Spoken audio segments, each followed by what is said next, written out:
നമ്മുടെ ആൾക്കാർ അതൊന്നും ശ്രദ്ധിക്കുന്നില്ല. ഇല്ലെന്ന് ഞാൻ പറയുന്നില്ല, തീർത്ത് പറയുന്നില്ല. ഇന്നിപ്പോൾ പല സംഘടനകളുമുണ്ട്, അവർ ചെയ്യുന്നുണ്ട്. മാറിയേ പറ്റൂ, എങ്കിൽ മാത്രമേ ഹിന്ദുവിന് അല്ല നിങ്ങളുടെ അടുത്ത തലമുറയുടെ ഗതി അധോഗതിയായിരിക്കും. തരത്തിലും ഒരുമിക്കാൻ പാടില്ല എന്ന് ചില ആളുകൾ ശഠിക്കുകയാണ്. അത് തിരിച്ചറിയൂ. രാഷ്ട്രീയം പറയുന്ന ആളുകൾക്ക്, പ്രത്യേകിച്ച് കമ്മ്യൂണിസം ആവട്ടെ, നിരീശ്വരവാദികളാവട്ടെ, യുക്തിവാദികളാവട്ടെ, ഈ പറയുന്ന ഏറെയും ഹിന്ദുക്കൾ എന്ന് പറയുന്നവർ ഹിന്ദുക്കൾ തന്നെയാണ്. ഓം നമഃ ശിവായ, ഓം നമഃ ശിവായ, ഓം നമഃ ശിവായ.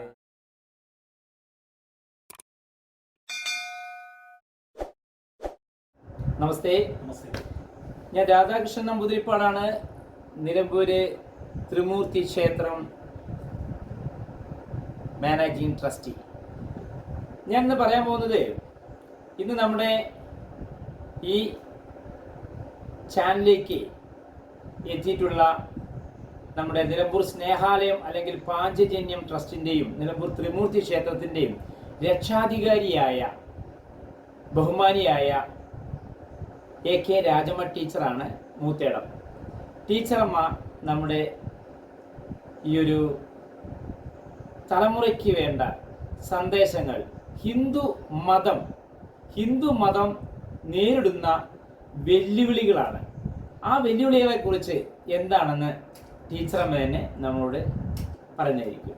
നമസ്കാരം.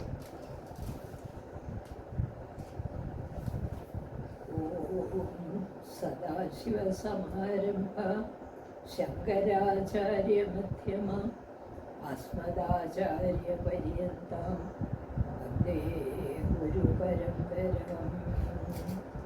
വക്രതുണ്ഡമഹാകായ സൂര്യകോടിസമപ്രഭ നിർവിഘ്നം കുരു മേ ദേവ സർവകാര്യേഷു സർവദാ.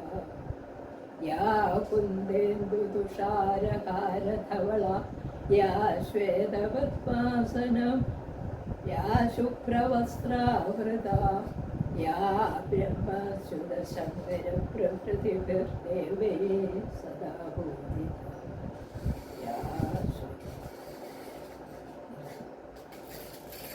കുന്ദേന്ദുതുഷാരഹാരധവളായ ശുഭ്രവസ്ത്രാവൃത യാ വീണാവരദണ്ഡമണ്ഡിതകരായ ശ്വേതവസ്ത്രാസനം യാ ബ്രഹ്മസുതശങ്കരപ്രഭൃതിഭിർദേവൈ സദാ പൂജിത. സാ മാം പാതു സരസ്വതീ ഭഗവതി നിശേഷജാഠ്യാപക. ഓം സദ്ഗുരുഭ്യോ നമഃ. പ്രിയമുള്ളവരെ, വളരെ വർഷങ്ങളായി ഞാൻ ഈ പൊതുരംഗത്തേക്കൊന്നും വരാറില്ല. വീട്ടിൽ നിന്ന് പുറത്തേക്ക് ഇറങ്ങുന്നില്ലെന്ന് തന്നെ പറയാം. പലപ്പോഴും ഡോക്ടറെ കാണാൻ മാത്രമാണ് പോവുക. അതുകൊണ്ട് എനിക്ക് സംസാരിക്കാൻ കുറച്ച് വിഷമമുണ്ട്. എന്നാലും ഇന്ന് നമ്മുടെ കേരളത്തിലെ ഹിന്ദുക്കളുടെ മൂല്യച്യുതി, അവർ സമൂഹത്തിൽ നേരിടുന്ന അവഗണനകളും ഒക്കെ കാണുമ്പോൾ സഹിക്കാൻ വയ്യാതെ ഞാൻ നിങ്ങളുടെ മുന്നിൽ എൻ്റെ ആത്മരോഷം പ്രകടിപ്പിക്കുക. ക്ഷമിക്കണം, എനിക്ക് കുറേ ദിവസമായിട്ട് തൊണ്ടയ്ക്ക് വിഷമമുണ്ട്, സംസാരിക്കാൻ വിഷമമുണ്ട്. ഇപ്പോൾ നമ്മുടെ നാട്ടിൽ ഉത്സവങ്ങളുടെയും ആഘോഷങ്ങളുടെയും പല ക്ഷേത്രങ്ങളിലും, മിക്കവാറും ക്ഷേത്രങ്ങളൊക്കെ ദേവസ്വം ബോർഡിൻ്റെ കീഴിലാണ്. കമ്മിറ്റിക്കാരും രാഷ്ട്രീയക്കാരും ഒക്കെ ആയിരിക്കും. അവർ സൗകര്യം പോലെ പരിപാടികളൊക്കെ തയ്യാറാക്കുന്നു. ഈ ക്ഷേത്രങ്ങളിൽ നിന്നുള്ള വരവ് ശരിക്കും ക്ഷേത്രവിശ്വാസികൾക്കല്ലേ, അവരുടെ ഉന്നമനത്തിന് വേണ്ടിയല്ലേ ചെലവാക്കുന്നത്. ഇന്ന് നമ്മൾ ഉത്സവങ്ങൾക്കൊക്കെ വളരെയേറെ പണം ധൂർത്തടിക്കുന്നു എന്ന് തന്നെയാണ്. ആഘോഷ കമ്മിറ്റികളും പണം പിരിവുകളും കമ്മിറ്റികൾക്കുള്ള ഡിസ്കൗണ്ടുകളും ഇതൊക്കെ ഒരു വഴി. പിന്നെ വിപുലമായിട്ടുള്ള അലങ്കാരങ്ങൾ, വൈദ്യുത അലങ്കാരങ്ങൾ, ആനപ്പന്തലുകൾ, ആന എഴുന്നള്ളത്ത്. അത് രണ്ട് കരക്കാരാണെങ്കിൽ അവർ തമ്മിൽ മത്സരിച്ചുള്ള ആഘോഷങ്ങളാണ്, ഉത്സവാഘോഷങ്ങളാണ് ഏർപ്പാട് ചെയ്യുക. ഇതിനൊക്കെ നമ്മൾ എത്രയോ പണം ചിലവാക്കും. ഉദാഹരണത്തിന് എൻ്റെ ഹസ്ബൻഡ് പാലക്കാട് ജില്ലയിലെ നെന്മാറ തിരുവഴിയാട് കൊടകര ഭവനത്തിൽപ്പെട്ട ആളാണ്. ഞാൻ അവിടെ നിന്നാണ് അവസാനം സ്കൂൾ റിട്ടയർ ചെയ്ത്. അദ്ദേഹത്തിന് സുഖമില്ലാതായപ്പോൾ പിന്നെ ഞങ്ങളിവിടെ നിലവിലുള്ള എൻ്റെ വീട്ടിലേക്ക് പോന്നു. 4-5 വർഷം മുൻപ് അദ്ദേഹം ഈ ലോകം വിട്ടു പോവുകയും ചെയ്തു. അപ്പോൾ ഈ പാലക്കാട് ജില്ല എന്ന് പറഞ്ഞാൽ ഏറ്റവും അധികം വേലപൂരങ്ങളിൽ ഈ വേനൽക്കാലമാണ് ചൂട്. മറ്റ് ജില്ലകളെ അപേക്ഷിച്ച് അവിടെ ചൂട് വളരെ കൂടുതലാണ്. പണ്ടൊക്കെയാണെങ്കിൽ തുറസായ സ്ഥലങ്ങൾ ധാരാളം ഉണ്ടായിരുന്നു. ഇന്ന് ക്ഷേത്രങ്ങളോട് ക്ഷേത്രഭൂമികൾ അധികവും അന്യാധീനപ്പെട്ടു പോയിരിക്കുന്നു. എല്ലാം കെട്ടിടങ്ങൾ കൊണ്ട് നിറഞ്ഞിരിക്കുന്നു. പഴയതുപോലെ വെടിക്കെട്ടുകൾ നടത്തുന്നതിനോ ആൾക്കാർ തിങ്ങിക്കൂടുന്നതിനുള്ള സൗകര്യങ്ങളോ ഒന്നും ഇപ്പോൾ എവിടെയും ഇല്ല. എങ്കിലും നമ്മളിതൊക്കെ മറന്ന് ഈ ചൂടിനെയൊക്കെ അവഗണിച്ച് വലിയ ആനപ്പന്തലുകളും 9 ആന, ഓരോ കരയ്ക്ക് 9 ആന വീതം അല്ലെങ്കിൽ 11 ആന വീതം അനുസരിച്ച് ആനകളെ കൊണ്ടുവരുന്ന ഈ പൊരുവയിൽ പന്തലുകളെല്ലാം വൈദ്യുത ദീപങ്ങൾ കൊണ്ട് അലങ്കരിക്കുന്ന ക്ഷേത്രങ്ങൾ, ദീപാലങ്കാരങ്ങൾ. നമുക്കറിയാമെന്ന ആഗോളതാപനം കാലാവസ്ഥയിൽ ഉണ്ടാക്കിക്കൊണ്ടിരിക്കുന്ന മാറ്റങ്ങൾ. അപ്പോൾ പണ്ടത്തെ രീതിയിൽ ഇത് ഇന്നത്തെ സാഹചര്യത്തിൽ നമുക്ക് തുടർന്നുകൊണ്ട് പോകാൻ വളരെ ബുദ്ധിമുട്ടാണെന്നുള്ളത് നമ്മുടെ ബഹുമാനപ്പെട്ട എല്ലാ ഉത്സവ കമ്മിറ്റികളും ഹിന്ദുമത വിശ്വാസികളും കണക്കിലെടുക്കണമെന്നാണ് പറയുന്നത്. നമ്മൾ ഉത്സവങ്ങളെ പറ്റിയും അതിനുള്ള പാഴ്സലുകളെ ധൂർത്തുകളെ പറ്റിയുമാണ് പറഞ്ഞുകൊണ്ടിരുന്നത്. അപ്പോൾ എനിക്ക് പ്രധാനമായിട്ടും പറയാനുള്ളത്, ഇങ്ങനെ നമ്മൾ വളരെ ആർഭാടത്തിൽ ഉത്സവം നടത്തിയതുകൊണ്ട് ഹിന്ദു സമൂഹത്തിലെ പാർശ്വവൽക്കരിക്കപ്പെട്ടവർക്ക് എന്തു പ്രയോജനമാണ് കിട്ടുക? അവർ നമ്മിൽ നിന്ന് മുഖ്യധാരയിൽ നിന്ന് കൂടുതൽ അകന്നു പോവുകയും, രാഷ്ട്രീയ പാർട്ടികൾ അത് തന്നെയാണ് നോക്കിയിരിക്കുന്നത്. അവർ ഹിന്ദുക്കളെ വിഘടിപ്പിച്ച് നിർത്തുക, എങ്കിൽ മാത്രമേ അവർക്ക് മറ്റുള്ളവരെ പ്രീണിപ്പിച്ച് വോട്ട് ബാങ്ക് രാഷ്ട്രീയം കളിക്കാൻ സാധിക്കും. പക്ഷേ നമ്മുടെ വിഡ്ഢികളായിട്ടുള്ള ഹിന്ദുക്കൾ തന്നെ ഞാൻ പറയും, അജ്ഞര് സനാതനധർമ്മത്തിൻ്റെ മൂല്യങ്ങൾ എന്താണ്, അതിൻ്റെ മഹത്വം എന്താണ്, ഈ ഭാരതഭൂമിയുടെ പാരമ്പര്യം എന്താണ്, ഇതൊന്നും അറിഞ്ഞുകൂടാത്ത ഇന്നത്തെ തലമുറയിൽപ്പെട്ട രക്ഷിതാക്കളും അവരുടെ മക്കളും കഥയറിയാതെ ആട്ടം കാണുകയും ഈ രാഷ്ട്രീയക്കാരുടെ ചട്ടുകങ്ങളായിട്ട് സ്വന്തം ജീവിതം നശിപ്പിക്കുകയുമാണ് ചെയ്യുന്നത്. ശരിക്കും അവർക്കൊരു ലക്ഷ്യബോധമില്ല. ഇന്നിപ്പോൾ കുറേയൊക്കെ മാറ്റങ്ങൾ വന്നു തുടങ്ങി. കാരണം ഹിന്ദുക്കൾ ധാരാളം അവഗണന ഈ രാഷ്ട്രീയക്കാരിൽ നിന്ന് നേരിട്ടു. കാരണം രാഷ്ട്രീയ രംഗത്ത് അവർക്ക് ശബ്ദിക്കാൻ ആരുമില്ല, അവരുടെ കാര്യം പറയാൻ ആരുമില്ല, അവരെ അധിക്ഷേപിക്കുന്നവരേ ഉള്ളൂ. അത് മനസ്സിലാക്കാതെയാണ് നമ്മുടെ ആൾക്കാർ ഇടത്തും വലത്തും കളിച്ച് ഹിന്ദുക്കൾ ഈ രാഷ്ട്രീയക്കാരുടെ പിന്നാലെ നടക്കുന്നത്. അപ്പം എന്താണ് സനാതനധർമ്മത്തിൻ്റെ മൂല്യങ്ങൾ, ആ സംസ്കാരത്തിൻ്റെ പാരമ്പര്യം എന്താണ് എന്നുള്ളത് മനസ്സിലാക്കി പുതിയ തലമുറയിൽപ്പെട്ട രക്ഷിതാക്കൾ ആദ്യം ഈ മൂല്യങ്ങൾ മനസ്സിലാക്കി തങ്ങളുടെ കുഞ്ഞുങ്ങളെ നല്ല വഴിക്ക് നയിച്ച് അവരെ ആത്മാഭിമാനമുള്ള, ഭാരതീയനെന്ന് അഭിമാനിക്കുന്ന, രാജ്യസ്നേഹമുള്ള പൗരന്മാരായി വളർത്തിക്കൊണ്ടുവരാൻ ശ്രദ്ധിക്കേണ്ട കാലം അതിക്രമിച്ചിരിക്കും. അതിന് പ്രധാനമായിട്ട് വേണ്ടത് ഒന്നുകിൽ നമ്മുടെ ക്ഷേത്രങ്ങളെ കേന്ദ്രീകരിച്ച് മതപഠനം നിർബന്ധമാക്കുക. ഞാനൊക്കെ ചെറുപ്പം മുതലേ മതപാഠ ക്ലാസ്സിൽ പഠിച്ച് വളർന്ന ആളാണ്. എൻ്റെ സ്വന്തം ദേശം, എൻ്റെ കുടുംബം പത്തനംതിട്ടയിലെ ആറന്മുളയിലാണ്. ആറന്മുള പാർത്ഥസാരഥി ക്ഷേത്രത്തിലെ മതപാഠ ക്ലാസ്സും ഗീതാ ക്ലാസ്സും ഒക്കെ അറ്റൻഡ് ചെയ്ത് വളർന്ന ആളാണ് ഞാൻ. അതുപോലെ ചെറുവൽപ്പുഴ ഹിന്ദുമത മഹാസമ്മേളനം ഈ വർഷം, ഇപ്പോൾ ഈ കഴിഞ്ഞ ഞായറാഴ്ച നമ്മുടെ സമ്മേളനം കഴിഞ്ഞതേ ഉള്ളൂ. പക്ഷേ അവിടെ എത്ര ഹിന്ദുക്കൾ വരുന്നു, മഹാന്മാരായ പ്രഭാഷകന്മാർ വന്ന് പ്രഭാഷണങ്ങൾ നടത്തി പോകുന്നു, കോടികൾ ചെലവഴിക്കുന്നു. പക്ഷെ അതിൻ്റെ പ്രയോജനം എത്ര ഹിന്ദുക്കൾക്ക് കിട്ടുന്നു? അതേസമയം ഇപ്പോൾ മാരാമൺ കൺവെൻഷൻ തുടങ്ങിയിരിക്കുകയാണ്. അവിടേക്ക് നമ്മുടെ ആൾക്കാരൊന്ന് നോക്കണം. അവിടെ പന്തൽ നിറഞ്ഞ് കവിയും. നമ്മുടെ ആൾക്കാർ രാത്രിയാകുമ്പോൾ കുട്ടികളെയൊക്കെ കൂട്ടി ഷോപ്പിങ്ങിന് വേണ്ടി വരും. ഈ പ്രസംഗങ്ങൾക്കൊന്നും അവർക്ക് താല്പര്യമില്ല. അവർക്ക് ആ സാമൂഹിക ബോധമില്ലാത്തത് തന്നെയാണ് അവരുടെ അരക്ഷിതാവസ്ഥയ്ക്ക് കാരണം. ഇത് മാറണമെങ്കിൽ തീർച്ചയായിട്ടും നമ്മളൊരു കെട്ടുറപ്പോടുകൂടി, നമുക്കൊരു നാഥനില്ല എന്നുള്ളതാണ് വലിയ കുഴപ്പം. ഒരു കെട്ടുറപ്പോടുകൂടി തന്നെ ചിട്ടയായിട്ട് നമ്മുടെ കുഞ്ഞുങ്ങളെ നമ്മൾ ഈ മത പാഠശാലയിൽ പഠിപ്പിക്കുക തന്നെ വേണം. മതമൂല്യങ്ങൾ, ജീവിത മൂല്യങ്ങൾ. എന്താണ് സനാതനധർമ്മം പഠിപ്പിക്കുന്നത്?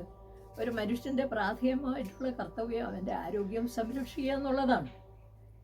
ചിട്ടയായ ഒരു ജീവിതം, ദിനചര്യകൾ ക്രമപ്പെടുത്തി അച്ചടക്കമുള്ള ഒരു ജീവിതം, ആരോഗ്യപൂർണമായ ഒരു ജീവിതം നയിക്കുന്നതിന് ഓരോ വ്യക്തിയെയും പ്രാപ്തനാക്കുക എന്നുള്ളത് തന്നെയാണ് സനാതനധർമ്മത്തിൻ്റെ പ്രാഥമികമായിട്ടുള്ള കർത്തവ്യം.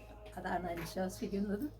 അത് ഹിന്ദുക്കൾ നിർബന്ധമായിട്ടും പാലിക്കണമെന്ന് തന്നെ ഞാൻ ഊന്നി പറയുകയാണ്. ആ മതപഠനത്തിനുള്ള, അത് ക്ഷേത്രങ്ങൾ കേന്ദ്രീകരിച്ചായാലും ആകാം, അല്ലെങ്കിൽ നമ്മുടെ ഏതെങ്കിലും സംഘടനയുടെ നേതൃത്വത്തിലാകാം. മതപഠനം നിർബന്ധമാക്കുക. പ്രത്യേകിച്ച് നമ്മുടെ ഉത്സവ സമയമൊക്കെ വരുമ്പോൾ ഈ കുട്ടികളുടെ മത്സരങ്ങൾ, അവർ പഠിച്ച കാര്യങ്ങൾ, നല്ല പദ്യപാരായണമായിട്ടോ അക്ഷരശ്ലോക മത്സരങ്ങൾ, ഇതൊക്കെ പണ്ട് ഞങ്ങൾക്ക് നടത്തിയിരുന്നതാണ്. അതുപോലെ ഗീതാപാരായണം, രാമായണവും ഭാഗവതവും അതിലെ ഭാഗങ്ങൾ ചൊല്ലുക, അതിനടിസ്ഥാനമാകുള്ള ക്വിസ് പ്രോഗ്രാം, ചോദ്യോത്തരങ്ങൾ, കുട്ടികൾക്ക് ചെറിയ കഥകളോ അല്ലെ തത്വങ്ങൾ, ഇതെല്ലാം മത്സരങ്ങളായിട്ട് നമുക്ക് നടത്താം. കുട്ടികൾക്ക് സമ്മാനം കൊടുക്കുക, അവരെ പ്രോത്സാഹിപ്പിക്കാം. കുട്ടികൾക്ക് മാത്രമല്ല, മുതിർന്നവർക്കുമാകാം. അതുപോലെ നമ്മുടെ ക്ഷേത്രകലകളെ പ്രോത്സാഹിപ്പിക്കുക, അവശ്യ കലാകാരന്മാരെ സംരക്ഷിക്കുക, സമൂഹത്തിലെ പാർശ്വവൽക്കരിക്കപ്പെട്ട, നമ്മൾ അധികൃതമെന്ന് പറഞ്ഞ് മാറ്റി നിർത്തുന്നവരെ മുഖ്യധാരയിലേക്ക് കൊണ്ടുവരും. ഇപ്പം നമ്മൾ 10 അല്ലെ 20 ദിവസത്തെ ഉത്സവമുണ്ടെങ്കിൽ നമ്മൾ കുറേ കമ്മിറ്റിക്കാരോ അല്ലെങ്കിൽ സ്വാധീനമുള്ളവരോ മാത്രം അതിന് മുൻപിലേക്ക് വരാതെ, നമ്മുടെ അടുത്തുള്ള ശേരി പ്രദേശങ്ങളോ അല്ലെങ്കിൽ കോളനികളോ ഉണ്ടെങ്കിൽ അവിടെ നമ്മുടെ പ്രതിനിധികൾ പോയിട്ട് അവിടെ ശുചീകരണം നടത്തി അവരുടെ വീടുകളുമൊക്കെ ഒന്ന് അലങ്കരിച്ച് അവർക്ക് നല്ല വസ്ത്രങ്ങളൊക്കെ കൊടുത്ത്, നല്ല വസ്ത്രങ്ങളും നല്ല ഭക്ഷണവും ഒക്കെ കൊടുത്ത് അവരെ കൂടെ നമ്മുടെ ഈ ഭജനയിലും ഘോഷയാത്രയിലും ഒക്കെ സംഘടിപ്പിച്ച് മുഖ്യധാരയിലേക്ക് കൊണ്ടുവരും. ഇന്നിപ്പോൾ അവസ്ഥ അനുഭവിക്കുന്ന എത്രയോ ഹിന്ദുക്കളുണ്ട്. മറ്റു സമുദായക്കാരാണെങ്കിൽ അവർ പാവപ്പെട്ടവരെ സഹായിക്കാനുള്ള സംവിധാനങ്ങൾ അവർക്കുണ്ടാകും. പക്ഷെ നമ്മുടെ ആൾക്കാർ അതൊന്നും ശ്രദ്ധിക്കുന്നില്ല. ഇല്ലെന്ന് ഞാൻ പറയുന്നില്ല, തീർത്ത് പറയുന്നില്ല. ഇന്നിപ്പോൾ പല സംഘടനകളുമുണ്ട്, അവർ ചെയ്യുന്നുണ്ട്. പക്ഷേ അതിനോട് പുറത്തിരിക്കുന്ന ആൾക്കാർ ധാരാളമുണ്ട് ഇന്നും നമ്മുടെ ഇടയിൽ. അത് മാറിയേ പറ്റൂ. എങ്കിൽ മാത്രമേ ഹിന്ദുവിന് അല്ല നിങ്ങളുടെ അടുത്ത തലമുറയുടെ ഗതി അധോഗതി ആയിരിക്കും എന്നുള്ളത് ഇനിയെങ്കിലും നിങ്ങൾ തിരിച്ചറിയണം. എൻ്റെ പ്രിയപ്പെട്ട ഹിന്ദു സഹോദരന്മാരെ, എനിക്കതാണ് നിങ്ങളോട് പറയാനുള്ളത്. പ്രിയമുള്ളവരെ, നമസ്കാരം. നമ്മുടെ മലപ്പുറം ജില്ലയിൽ നിലമ്പൂർ കോവിലകത്തുമുറി ചാലിയാറിൻ്റെ തീരത്തുള്ള ത്രിമൂർത്തി ക്ഷേത്രം, അത് മലപ്പുറം ജില്ലയിലെ അവശത അനുഭവിക്കുന്ന ഏതൊരു ഹിന്ദുവിനും ഏതു സമയത്തും ധൈര്യപൂർവ്വം സമീപിക്കാവുന്ന ഒരു കേന്ദ്രമാണ്. ഇതിനെ വെറും ഒരു അനാഥാലയമായിട്ട് നിങ്ങൾ കണക്കാക്കണ്ട. അനാഥാലയമല്ലിത്. അവശത അനുഭവിക്കുന്നവന് ഏതു സമയത്തും സഹായഹസ്തം നീട്ടുന്ന ഒരു സ്ഥാപനമാണ്. അതുമാത്രമല്ല, നമ്മുടെ ഭാരതീയ സംസ്കാരത്തിൻ്റെ പുനരുജ്ജീവനത്തിന് പ്രാചീന ഭാരതത്തിൽ അനേകം വിദ്യാകേന്ദ്രങ്ങളുണ്ടായിരുന്നു, സർവകലാശാലകളുണ്ടായിരുന്നു. ഗുരു സമ്പ്രദായത്തിൽ ധാരാളം വിദേശികൾ വന്ന് പഠിച്ചിരുന്ന കേന്ദ്രങ്ങൾ നളന്ദ, തക്ഷശില, വിക്രമപുരി, ഓദന്തപുരി, ഇങ്ങനെ എണ്ണിയാലൊടുങ്ങാത്ത വിദ്യാകേന്ദ്രങ്ങളുണ്ടായിരുന്നു. അതേ വിദ്യാകേന്ദ്രങ്ങളുടെ ചുവട് പിടിച്ച് ഒരു മഹത്തായ വേദപഠന കേന്ദ്രം തന്നെ നിലമ്പൂർ ഹൃദയത്തിൻ്റെ മധ്യഭാഗത്ത് തേന്മൂർത്തി ക്ഷേത്രത്തിൻ്റെ നേതൃത്വത്തിൽ ഭാവിയിൽ സ്ഥാപിച്ച് ലോകമെങ്ങുമുള്ള വിദ്യാദാഹികൾക്ക് ആത്മജ്ഞാനം നേടാൻ താല്പര്യമുള്ളവർക്ക് ഒരു ആശ്രയ കേന്ദ്രം ആക്കത്തക്ക രീതിയിൽ ഇതിനെ വളർത്തിക്കൊണ്ടുവരിക എന്നുള്ള മഹത്തായ ലക്ഷ്യം തന്നെയാണ് ഞങ്ങൾക്കുള്ളത്. അതിന് ഞങ്ങൾക്ക് ഫണ്ടിൻ്റെ മാത്രമേ അഭാവമുള്ളൂ. ഇന്ന് വളരെ പരിമിതികളിൽ നിന്നുകൊണ്ട് ബുദ്ധിമുട്ടുകൾ സഹിച്ചുകൊണ്ടാണെങ്കിലും ഏതൊരു വ്യക്തിക്കും അവന് ആപത്തിലൊരു താങ്ങാകാൻ ഞങ്ങൾക്ക് സാധിക്കുന്നുണ്ട്. അതുപോരാ, ജാതിമത വ്യത്യാസമില്ലാതെ ഏതൊരാൾക്കും മനുഷ്യത്വത്തിൻ്റെ പേരിൽ സമീപിക്കാവുന്ന ഒരു കേന്ദ്രമായിട്ട് ഇതിനെ വളർത്തുകയും ഇന്ത്യയിലെ തന്നെ നല്ലൊരു ആധ്യാത്മിക കേന്ദ്രമായി ഈ സ്ഥാപനത്തെ വളർത്തിക്കൊണ്ടു വരികയും ചെയ്യുന്നതിന് സന്മനസ്സുള്ള നിങ്ങളുടെ എല്ലാവരുടെയും സഹായ സഹകരണങ്ങൾ ഞങ്ങൾ അഭ്യർത്ഥിക്കുകയാണ്. ഒരിക്കലും നിങ്ങൾക്ക് നിരാശപ്പെടേണ്ടി വരില്ല. നമ്മളെല്ലാവരും ഒത്തുചേർന്നാൽ നടക്കാത്ത ഒരു കാര്യവുമില്ല. നമ്മൾ വേണമെന്ന് വയ്ക്കേ വേണ്ടു. നമുക്ക് വ്യക്തമായൊരു ലക്ഷ്യമുണ്ടായിരിക്കട്ടെ. ആ ലക്ഷ്യപ്രാപ്തിക്ക് എല്ലാ പ്രതിബന്ധങ്ങളെയും തരണം ചെയ്തുകൊണ്ട് ഏകോദര സഹോദരങ്ങളെ പോലെ മുന്നോട്ട് വരുവാൻ മനുഷ്യ സ്നേഹികളായിട്ടുള്ള എൻ്റെ എല്ലാ രാജ്യവാസികളെയും ഞാൻ ആഹ്വാനം ചെയ്യുകയാണ്. നിങ്ങളുടെ എല്ലാം സഹായ സഹകരണങ്ങൾ ഞങ്ങൾക്കുണ്ടാകണമെന്ന് അഭ്യർത്ഥിക്കുന്നു. നമുക്ക് നല്ല ശാന്തിയും സമാധാനവും ഐശ്വര്യവും സഹകരണവും സാഹോദര്യവും നിറഞ്ഞ് ഒരു ലോകം പടുത്തുയർത്താം. എല്ലാവർക്കും കൂടി ഒരുമിക്കാം. എല്ലാ വ്യത്യാസങ്ങളും നമുക്ക് മറക്കാം. മനുഷ്യൻ എന്നുള്ള ഒരു പരിഗണന മാത്രം ഈ പ്രകൃതിയെയും ഭൂമിയെയും പരിസ്ഥിതിയെയും അതിലെ ജീവജാലങ്ങളെയും സംരക്ഷിച്ചുകൊണ്ട് ഈ രാജ്യത്തെ നമുക്ക് ഒരു ക്ഷേമരാഷ്ട്രമാക്കി പടുത്തുയർത്തുവാൻ അതുവഴി ലോക സാഹോദര്യത്തിനും സമാധാനത്തിനും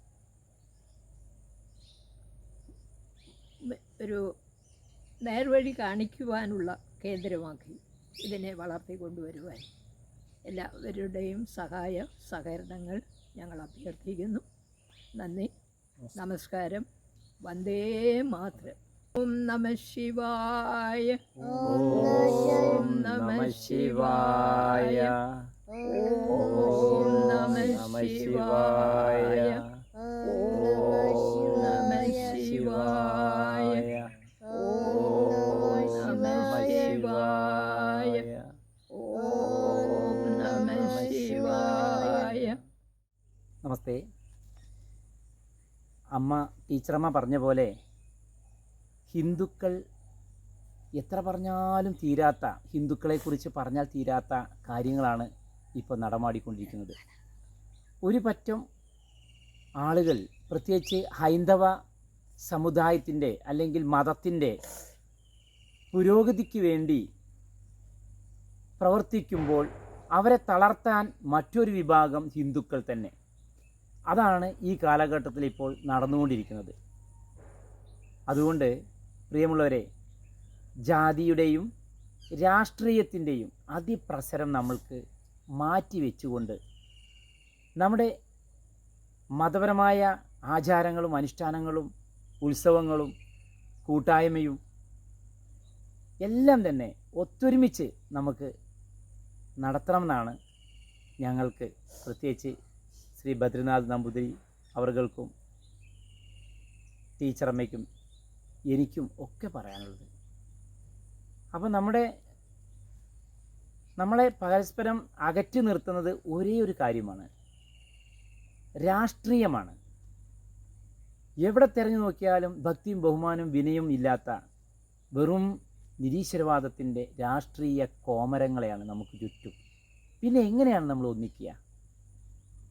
അപ്പോൾ എല്ലാവരും രാഷ്ട്രീയം ഇലക്ഷൻ വരുന്ന സമയത്ത് എവിടെയെങ്കിലും കൊണ്ടുവന്ന് കുത്തിപ്പോട്ടെ, അതല്ല ഇവിടെ പ്രധാനം. ഇവിടെ ഹൈന്ദവരുടെ ഒരുമയാണ്. ഒരു തരത്തിലും ഒരുമിക്കാൻ പാടില്ല എന്ന് ചില ആളുകൾ ശഠിക്കുകയാണ്. അത് തിരിച്ചറിയൂ. അത് തിരിച്ചറിഞ്ഞിട്ട് ഒത്തൊരുമയോടുകൂടിയിട്ട് നമ്മൾക്ക് നമ്മുടെ വിശ്വാസങ്ങളും എല്ലാം ആചരിക്കണ്ടേ, ഇതെല്ലാം സംരക്ഷിക്കണ്ടേ? അത് നമ്മൾക്കല്ല, നമ്മുടെ വരും തലമുറയ്ക്ക് വേണ്ടി.